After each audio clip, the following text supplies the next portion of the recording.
మకర రాశి వారికి వారం సానుకూలమైనటువంటి గ్రహస్థితి గోచరిస్తూ ఉన్నది. ప్రత్యేకించి శుక్రుడు జన్మ రాశి యందు యోగిస్తూ ఉన్నారు. శనేశ్వరుని యొక్క బలం ఉన్నది. దశమం లగాయతు చంద్రుని యొక్క బలం, ఇది ప్రధానమైనటువంటి విషయం. 5 రోజుల పాటు పూర్తి స్థాయిలో చంద్రబలాన్ని పొందగలగడం అనేటువంటిది మామూలు విషయం కాదు. దశమస్తో యథాచంద్ర యత్ర కార్యార్థ సాధనం అన్నది శాస్త్రం. కొన్ని స్థానాల్లో చంద్రుడు ఎంత పట్టుబడితే అంత పట్టుకు తగ్గట్టుగా ఫలితాన్ని ఇస్తాడు. ఈ వారం మకర రాశి వారు ఏదనుకుంటే ఆ ఫలితాన్ని ఇస్తాడు.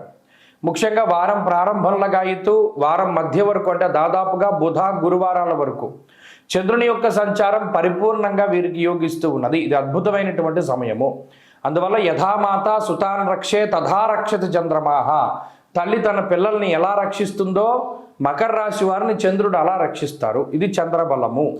కాబట్టి మనో దౌర్బల్యాన్ని దూరం చేస్తూ, మానసిక సమస్యల్ని దూరం చేస్తూ, ఆర్థికాభివృద్ధిని కలగజేస్తూ, ఆరోగ్యాన్ని కలగజేస్తూ చక్కగా ముందుకు సాగేటువంటి విధంగా ఈ గ్రహస్థితి మీకు అవకాశాన్ని ఇస్తుంది. అలాగే శనేశ్వరుడు తృతీయ భావమందు గొప్ప పట్టుదలని, ఆధ్యాత్మిక శక్తిని, అలాగే ధైర్యాన్ని, మరీ ముఖ్యంగా కష్టపడేటువంటి తత్వాన్ని ఇస్తాడు. సులభంగా కూర్చోకుండా, బద్ధకంతో కూర్చోకుండా ఎదరికి వెళ్ళేటువంటి పరిస్థితులకు అవకాశాన్ని కల్పిస్తాడు. అలాగే రాహు 2వ స్థానమందు యోగాన్ని కలిగిస్తారు. కాబట్టి ఇక్కడ ఈ వారంలో ఆర్థికపరమైనటువంటి ఇబ్బందులు ఏమీ లేవు.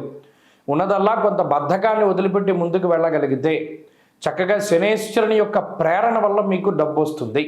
అందువల్ల చూడండి, మకర రాశిలో ఈ వారంలో ఎక్కువ లాభపడేటువంటి వారు ఐరన్ వ్యాపారస్తులు, ఆయిల్ వ్యాపారస్తులు, నువ్వుల వ్యాపారస్తులు, లేదా నల్లటి మట్టి పండించేటువంటి వారు, పొగాకు, తేయాకు, లేదా నల్లటి పంటలు వేసేటువంటి వారు, వీరిలో ఇది ఎక్కువగా కనబడుతూ ఉంటుంది.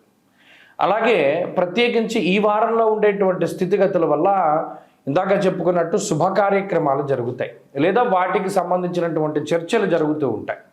అలాగే వాహనాల కొనుగోలు, వస్త్రములు లేదా ఆభరణములు, గృహోపకరణాలు, ఎలక్ట్రానిక్ వస్తువుల తాలూకు కొనుగోలు, అమ్మకాలు, ఇటువంటి విషయాలు చాలా చక్కగా ముందుకు సాగుతూ ఉంటాయి.